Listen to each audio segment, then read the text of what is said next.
LTA는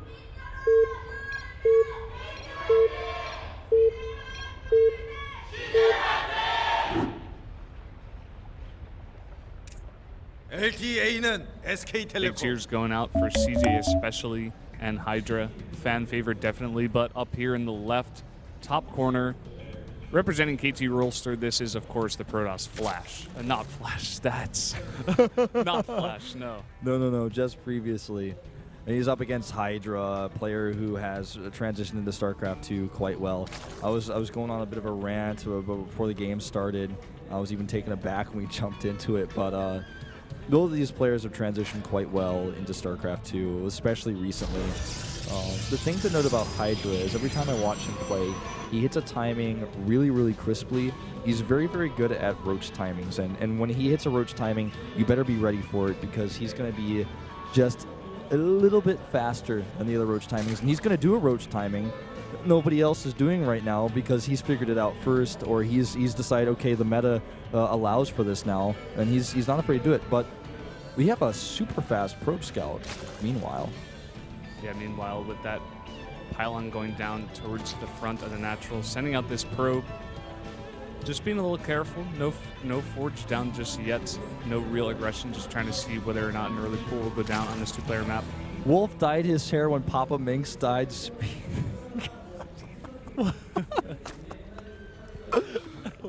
I just was like, uh-oh, what is this gonna be? What is this gonna be? What is this? Oh, Kappa.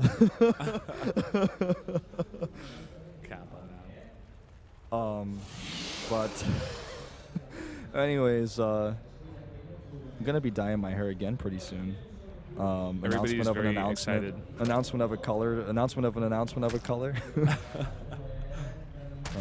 My hair aside, I know I haven't been giving enough hair commentary, but I will tell you guys that the best hairstyle that we saw all day today out of everybody in the crowd, everybody who played, every single pro gamer, coach, anybody, out of me, you, even the people I saw on the street this morning, it was Songtek. He wins. He had the best hairstyle today, especially with that facial hair he's got. I wanted to mention that, actually. That was, he's got some good style going on. He really does. Samsung's looking good. They're looking good. They won their first match, and their coach has the best hairstyle. It's already a great season for them.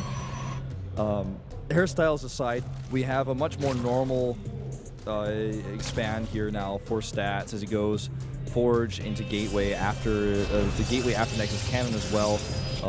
No nervous, weird Cannon and Gateway before Nexus like we saw in the previous match.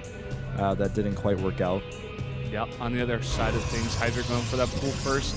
Did get the natural block by the pylon, so he decided to go for that third first, adding down that second, now his natural. Now he has 3 bases that are going to come up just quite shortly. A couple people in the crowd. Yeah, not even shy at all. It's good. Those are the good guys' fans. That guy actually reminded me of a popular player and streamer Dragon. He had a similar face. I don't think that was him, but he looked like him a lot. Could have been. I don't think so. But yeah, it's always good to have so many people here in the studio. It's packed. It was packed yesterday. It's packed today. And I want to mention once more that if you guys are in Seoul and you want to come down here, please do it. We would love to see you. You guys can come and talk to us, talk to the Korean commentators and some of the other fans out here, meet some of the players. It's a big and cool trip to make to go to Korea. And if you come here, absolutely come down and check it out. We were talking about putting that on your checklist. That's definitely something you need in your checklist. Come to Korea, come to Pro League, come say hi. Yeah, just watch these amazing matches in person. You can see all the pro players. You can see how everything's done here in the studio. It's definitely a very different process. I remember when I went to my first, viewing of a StarCraft game in Korea. It was so much different from what I used to watch of like GSL at 5 o'clock in the morning. It's a totally different atmosphere, and you should definitely do it once if you're a StarCraft fan or any kind of esports fan. Come down here and watch anything out here. Yeah. Come to Pro League, come to the OnGameNet studio and watch League of Legends. Go watch the GSTL, go watch Code S, go watch Code A. There's so much good esports going on all the time in Korea. It's the mecca of esports here in Seoul. We see a little bit of pressure here by stats, but it's warded off relatively easily. He can't get a whole lot done with this. Does start the +1 really quickly with that Forge on the other hand. That's one of the advantages that you do get with a faster forge tech rather than the rate spams, being able to see, or rather being able to get the early +1. Speaking of seeing things, he does see the hidden base, the top or the bottom left, that we haven't really talked about all too much, which just goes to show really, really diligently scouting pays off so much. Yeah, it really does. We've seen actually even in the first day where just diligent scouting really paid off for a lot of players, but right now the Zergling's coming in, trying to just put on a little bit of pressure, maybe pick off a couple of sentries here, see what he can do, gets a probe, not much else. Those two force fields could not have been more perfect. Yeah. It zoned the Zerglings out exactly the way he wanted it, so protected the cannon and also made it so that he had 2 choke points the Zerglings couldn't get through. So right now, Stats knows, okay, you've taken a greedy fourth, and it's far away. And he's going to gear up for an attack, most likely, relatively soon. He has 4 gateways on the way, 5 gateways on the way, 3 of which are part of his wall for his third base. And the way he scouted it, I want to mention this because this is really important. He put the probe on the edge of the creep. So he was able to see that the creep was there, but the creep wasn't able to scout that it scouted. So basically, Hydra doesn't know that Stats knows necessarily that his base is there, and so this makes him a little bit vulnerable. He may think he's gotten away with it. He may think he's gotten away with it, but he definitely has not. We're going to have to see how Stats responds to this really big aggression. A lot more Zerglings even coming out. 11 rotaries were made as well. Just coming in on the left side. You guys see on the minimap so many things for the Zerg streaming across. Here he comes. Here we go. Big attack. Here's so many roaches coming around the cannon, trying to buy a little bit of time. Also using the Nexus overcharge here. And I have to say, this attack looks like it may actually break Stats. He does not have enough. Or does he? It's looking really close. He's losing his very expensive sentries, and yeah, the Nexus will likely survive here, but he's lost so many expensive units. Yeah, he's lost all of those sentries as well as the stalkers. He's warping in some zealots, but a lot of roaches still up. I think that it's about 6 or 7, continuing to focus down that Nexus. They were. Looks like they want to back out for now. Probably going to try to go for those sentries. Doesn't look like they're having some good luck over there. Decent force fields going down. He's actually continuing the attack, which is going to push through for him. He's going to get that Nexus, and once the Nexus is gone, it's now a 3-base Zerg against a 2-base Protoss, and I'm actually surprised he was able to just force his way through here with the great SimCity and all the production we had from Stats, plus the overcharge. Hydra isn't exactly the same, but he will hit a timing better than most people expect and get a lot done. Yeah, you were talking about this, Wolf, before. You're like, he will hit this Roach timing that no one expects because no one else does it. And he pretty much did it there. It wasn't really like a Roach timing. There were a lot of Lings in there, and it was targeted towards that third base. But, you know, Stats just really wasn't that prepared for it. He knew it was coming, but not in time. He just didn't have enough units out. Guys, I'm going to tell you one of the most embarrassing things that's ever happened to me right now. I'm gonna say it. I'm going to do it. When I saw that creep to the bottom left, I thought I had missed something. I thought I had missed a hatchery, and I got like, I was like, oh my god, I got to cover for this. I got to say this really fast. There is no hatchery at the bottom left. There's no base there. It does not exist. That's actually the creep on the island. This is the most embarrassing thing that's ever happened to me in my entire casting career. I'm going to own up to it right now while this happens. I don't know why I thought that was a hatchery, but of course it's an island. This is a new map, and my screen didn't show it very clearly. But as it is, a continuation of the attack. Hydra continues to attack with these Zerglings. There's not enough sentries here. He lost way too many gas units early on. His Nexus still not alive here, so he can't photon overcharge. The Stalker's hiding back here, barely any surface area, but the Roach TPS is going to eventually push us down. There's the overcharge, and Stats is holding on just by a thread. And Hydra's not stopping. Look at that production tab. 18, 19 Roaches continuing to come out here. He doesn't look like he wants to stop this aggression at all. He wants to continue. The Photon Overcharge was used on the Nexus, so it's not going to be there for the next wave of Zerg units. I think he wants to hit this timing maybe when that +1 finishes. Indeed. I'm still just laughing at myself about thinking that was a hidden hatchery. Like, there's no possible way that could have been the case. Sorry, so I don't have an observing PC, and I'm looking kind of far away at this monitor. I got totally fooled. And I want everybody to remember this moment. A Wolf thought an island base with a creep tumor on it was a hidden hatchery that even the observing computer couldn't see. I'm like, yeah, I think he saw it with his probe. He saw the edge. I'm sorry. I had to mention this once more. But let's talk about the game as it is now. he continued to attack. So he spent a lot of larva on attacking units and not drones. Not a lot of probes were lost for stats. He stabilized, he kept his third base alive, and can he hold this next wave? This is really important. The force fields are perfect on the right side. The blink micro on the left is good as well. And the longer he holds this, the worse this composition becomes for Hydra. You know, when I commentated with Calvary, we talked about Hydra a lot. We were talking about how this guy just seems to only be able to do roach timings a lot of the time. That's what it looks like. And then when it goes to the late game, he fails to transition. But he is taking another hatchery right now. He does have Hydralisk on the way. But his advantage that he had early on from getting that momentum, he thought he saw blood in the water. He thought he could actually just rush in and finish the game. But it was not so. And now he's lost that momentum a little bit. And we see this happens a lot of times with Zergs who go for that aggression off 3 bases. If they see blood in the water, they continue to use all of their larva on attacking units, and it just doesn't help their economy at all, of course. And they just continue attacking into the Protoss, and they're back there and they kill a bunch of Nexi and stuff, but they're just not doing enough damage to really kill them. And they continue with the attack just too many times, and then eventually they get too far behind. I hope that Hydra doesn't do the same thing. He's making a lot of Hydras now, though. Yeah, with all these Hydras coming out, if he can hit before the double Robo starts to produce Colossi, he may be able to overwhelm Stats here. And Stats is actually walking out on creep. He knows there's a 4th base up. He really wants to punish that, or at least try to do some damage here.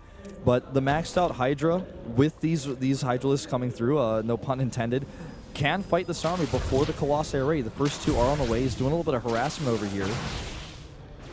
And don't forget, he's also got that tech coming out with the Infestation Pit. Here comes the attack. This is the most important moment of this game, potentially. Can he get the Hydras where he wants them? So far, they're in a really good spot on the right side. No Colossi just yet.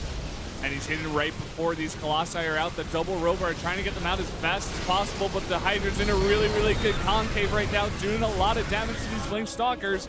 He's continuing to rally across the map. So much creep spread, really helping the Roaches come through. The Hydras do have speed as well, I believe, to help them push through, but you know, when it comes down to it, he's not able to finish Stats off just yet, but he's taking some really good trades. And he has the 4th base up now. He has the Spire ready to get the Corruptors out for those Colossi. And so from here, even though he doesn't end the game, he's in a position where he can make Swarm Host to control, make sure there's no 4th base coming up anytime soon. He has map control, he has creep spread in both directions towards both possible 4th base locations.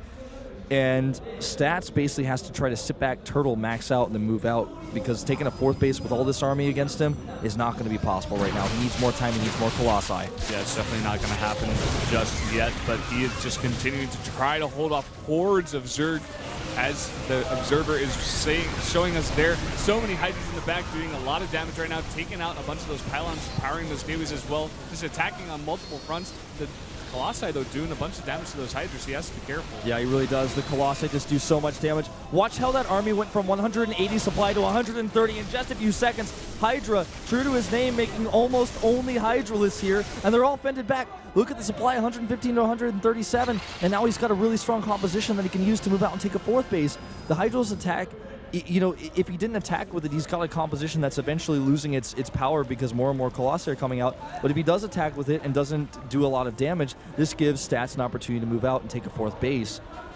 Yeah, the Swarm Hosts, the Swarm Hosts are really what he needs to do now to lock down and make sure that 4th base doesn't happen. And good for Hydra that Stats is not attacking right now. Hydra just maxing, getting a lot of those Swarm Hosts up, as well as a bunch of Roaches and Corruptors.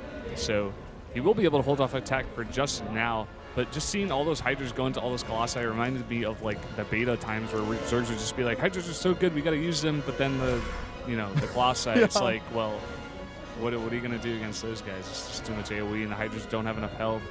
Well, I'll tell you, any player who played Brood War, myself included, when Starcraft2 beta came out and started to use Hydras, you thought for a while, I mean, they are pretty strong, they shoot pretty fast. They don't sound as fierce in StarCraft2 as they do in StarCraft1, but I think they're still pretty good. And then suddenly you find out that Colossi in this matchup will just take them out in almost like a 1-to-8 ratio, it feels at times. So solid. But we're going to go into a part of this game that I thought we might never reach, because Hydra has been so aggressive, and I thought we were going to swing one way or the other with the pendulum. But we have double Stargates being added, charges completing as well, so we could see some Warp Prism harass. Hydra definitely has the better economy by far. He's got hatcheries all over the map. I don't want to point out again, there's no hidden hatchery at the bottom left. That's actually just a creep tumor to block it so Terrans can't steal the island expansion on this new map that I'm commentating for the first time today. But Hype is on the way. And Stats has this big, awkward problem that's going to quickly become the elephant in the room, especially for anyone on his team bench, is that he just doesn't have a fourth base, and he doesn't seem to have any plans to take one. He may just attack with some Immortals, these Void Rays he's adding right now, charge, try to end the game. He does have a pylon up to the 12 o'clock, like he's considering taking a fourth, but he's going to run out of money pretty soon. Yeah, he's got to be careful with how he plays this. I mean, either he goes for a fourth and he turtles up a bit, but at the same time letting Hydra continue with this amazing economy. He's been almost maxed for a very long while now. He's getting that hive as well, continuing to get more and more bases. Or he goes for an attack with some Void Rays. I'm not really sure which one would be the better choice right now. I'd say he was gearing up to take that fourth. He never quite did, even though he had a bunch of resources, but yeah, looks like that's what he wants to do right now. That probe was waiting over there to do it, but the Roaches just said no. So yeah, he starts it now, finally, at now the 21-minute mark. And the thing is, a Protoss player on 3 bases can max out and can make a scary army, but only once. And once the army is gone for any reason, it cannot be rebuilt. A Protoss player on 4 bases can basically do anything. A Protoss player on 5 bases, well, that's not allowed to. I can't talk about it on stream. Let's not talk about that. I can't talk about it on stream. It's actually too mature some for viewers. Yeah, we need to make some mature audiences warnings for that. Yeah. You have 5 bases of Protoss player, you can make more than Bill Gates. But this little chase here on the Zealots is quite well done. That's a huge investment for Stats, who still doesn't have a 4th mining base up just yet. Nice pick off here on the Corruptors, loses his Zealots and loses his Warp Ends. 96, 97 larva available right now for Hydra, and 4,700 mils, 2,000 bank in gas. Still using these premiums to be focused. Whenever he decides to, whatever he wants to build, he can build it. And, I mean, even if it means 22, 23 Mutalisks, he could do it if that's what he wants. He can make a bunch of Corruptors, he can make Roaches, Hydras, and even Broodlords, as he is right now, 8 of them on the way. He just continues to trade with a better economy. Yeah, and this is very smart. He's trying to stop that 4th base from getting up and mining. He's doing a good job of it, but watching out for his Swarmos. He has to burrow those, but he has the Observer, so he's going to be able to pick up most of those without taking too much damage from the Locust. And he's got a strong push going down there for Stats, as well as stopping that aggression at the top. Hydra could be in trouble here. He's got to rely on these Broodlords. You know what, Brendan? He's making what he chose to remax with was 16 Corruptors, and that's going to give him at least 16 Corruptors. But the thing is, he needs more than 16. I'm not sure exactly how many Corruptors he has left after he made those Broodlords. With all the Void Rays we already have on the map, this is going to be a big problem for him to fight this composition. Look at all these Void Rays, also the Storms, all these High Templar he's got with him. This could be Stats' moment. He had such a late 4th base, but he still has that one army I was talking about. He can't remake it yet. He needs more time at the 4th base, but if he takes an engagement now, it might not matter. Yeah, it definitely will not matter if he takes an engagement. There's just so many really expensive, strong Protoss units for Stats right now. He has the High Templar, he has the Void Rays and the Colossi, but Hydra responding with, look at this huge fleet of Corruptors that he's built. He's saying, nah, no, you're not going to use this to kill me. I'm going to come in here and just do so much damage, try to one-shot a bunch of these Void Rays down. A lot of good Storms going down onto these Corruptors. The Corruptors having a lot of health. He's continuing to chase, and he is not scared at all. He's going straight into that. He's got to be careful, though. He really has to respect the Storms and the Void Rays. Gets away with most of his Corruptors there at the last second. All of them very low in health. A good trade for him, a decent trade. Remember, still having the better economy. Well, at least for now, or he did, because he's lost his base over at the 3 o'clock. He never made the base at the 9 o'clock, or even over towards, I guess you could call it the 8 o'clock base. And he still never took that island hatchery to the bottom left that looked like a hidden expansion to me for some reason. I'm going to continue to make fun of myself for the rest of the night, and I'll probably have nightmares about it. But his economy was great, but he used all of his bank. He lost some hatcheries during that attack. Even though the 4th base is up for Stats, though, he's totally mined out in his main. His natural is getting there, and his 3rd base is maybe halfway mined out. So he's got to be careful too. Both of these players are really in a place where they need to be careful with resources. The armies that they have cannot be remaxed, cannot be remade with their current economies. And he's actually going to double island and Nidus into both locations here and start taking these island bases. And with the air army he has, it's very difficult actually for Stats to try to fight these. And I never thought I'd ever see the day again where I'm commentating a professional televised StarCraft match where we have players taking island maps, but here I am. Yeah, I was going to say the same thing, though. Hydra with such a very strong air army. Look at all of those Corruptors. Stats trying to use his Tempest now to get at least a bunch of really long-range damage onto these units of the Zerg. He's got to be careful, though. He's getting really close to the Corruptors. He doesn't want to lose those Tempests. One does go down. I think this might be Stats' moment to commit. Good storms going down on these Corruptors. He's never able to quite finish them off, though, and the Void Rays no longer having their overcharge. There's another storm, though, and he is going to commit this time. The Colossi coming in from the left side as well, now participating in the fight, and the Void Rays still live. You have to respect the Void Rays. Hydra did not, and he will pay for it. The Corruptors so low on hit points. You guys can't see it. I can't see it either, but I can tell you right now, he's hoping they can regenerate a little bit faster. This Frost Death Ball is marching down on him here. There he goes. The engagement is on. The engagement on, he did go into that concave with the Corruptors, trying not to take too much damage, and he is taking down a lot of these warriors, actually. He's got to continue to focus down these Colossi, but now with such low health, all of these Corruptors getting taken out, and look at that supply, 67. Stats just rolling over with that super strong Protoss army. Look at him sit back in his booth and relax. Hydra knows this game is over. He has so many resources. He just remaxed with something, or at least as much as he could. I don't even know what he built because we don't have the production tab, but there's the GG. You must always respect Void Rays and Storm. The way he engaged with those Corruptors there was a little bit sloppy, and he gave Stats that moment. He was fighting under overcharge. He let the Storms go off, and then instead of just backing off completely while he was trying to take both island bases, he fought a Protoss Death Ball and lost. And when the Protoss ever gets to that point where he has that many Storms and that many Void Rays, you need to hope for a miracle, first of all. Maybe... Step number one, hope for a miracle. Step number one,